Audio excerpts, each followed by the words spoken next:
साथियों, मैंने कई बार आपको बताया है कि वर्तमान और भूतकाल भले ही अमेरिका और यूरोप के देशों का रहा हो, लेकिन भविष्य भारत का है।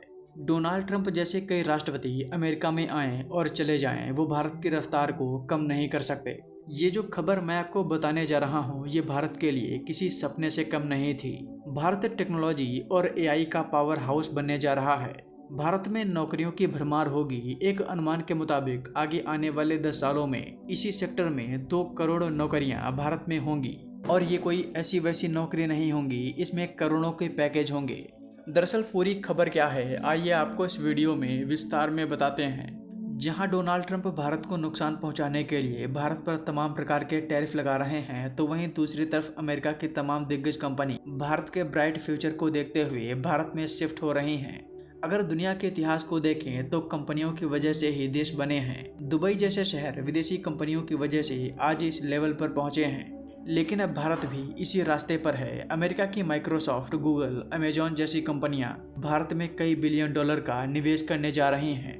35 बिलियन तो अकेले अमेजॉन भारत में निवेश करेगी, 20 बिलियन माइक्रोसॉफ्ट भारत में निवेश करेगा और गूगल भारत में 15 बिलियन डॉलर निवेश करने जा रहा है। ये इतना पैसा है कि जितना कि अफ्रीका के कई देशों की जीडीपी भी नहीं है।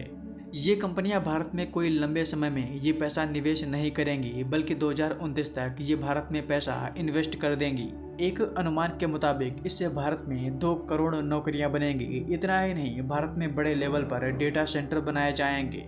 अभी भारत के पास मात्र 152 डेटा सेंटर हैं, लेकिन जल्द ही भारत 2030 तक 1000 से ज़्यादा डेटा सेंटर बना लेगा। डेटा सेंटर को चलाने के लिए हजारों लोगों की ज़रूरत पड़ती है। जो लोग डेटा सेंटर के बारे में नहीं जानते, उनको बता दें कि आप लोग जो यूट्यूब, फेसबुक, इंस्टाग्राम पर कंटेंट डालते हैं, वो डेटा सेंटर में ही स्टोर होता है। लेकिन अब सवाल ये कि आखिर अमेरिका की ये दिग्गज कंपनियां भारत में इतना पैसा क्यों उड़ेल रही हैं? तो इसके लिए आपको बता दें कि इनके पास कोई दूसरा ऑप्शन नहीं है। यूरोप की अर्थव्यवस्था बूढ़ी हो चुकी है। चीन की बात की जाए तो चीन इन्हें अपनी मार्केट में एंट्री नहीं देगा। इनके पास मात्र एक ही ऑप्शन है और वो है भारत। और सबसे प्लस पॉइंट तो ये है कि इन अमेरिकी कंपनियों में भारतीय वर्कर्स ही सबसे ज़्यादा हैं, जो अपने टैलेंट की बदौलत भारत का सीना गर्व से चौड़ा कर रहे हैं। इन्हें रोकने के लिए ट्रंप पूरी कोशिश कर रहे हैं, लेकिन अब ये कंपनियां भारत आ रही हैं और अब देखना ये होगा कि डोनाल्ड ट्रंप अब इन कंपनियों को रोकने के लिए क्या करते हैं।